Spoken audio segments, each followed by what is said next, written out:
សេះក្នុងសុបិនអត្តន័យសំដៅដល់អាជីពកាន់តែរីកចម្រើននិងសំណាងល្អនាពេលខាងមុខសុបិនឃើញសេះបញ្ជាក់បានថា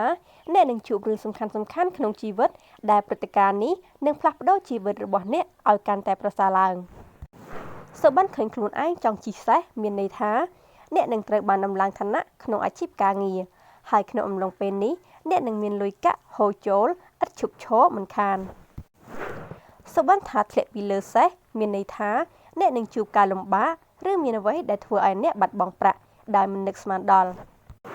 សុបិនឃើញខ្លួនឯងជិះសេះឆ្លងទន្លេបញ្ជាក់ថាសម្រាប់អ្នកប្រកបរបររកស៊ីជួញដូរនិងទទួលបានប្រាក់ចំណេញច្រើនផលិតផលដែលកំពុងដាក់លក់នោះនឹងត្រូវបានគេស្គាល់យ៉ាងទូលំទូលាយសុបិនឃើញសេះសឬខ្មៅបានន័យថាអ្នកនឹងទទួលបានសំណាងល្អហើយនឹងទទួលបានជោគជ័យក្នុងអាជីពការងារនាពេលខាងមុខ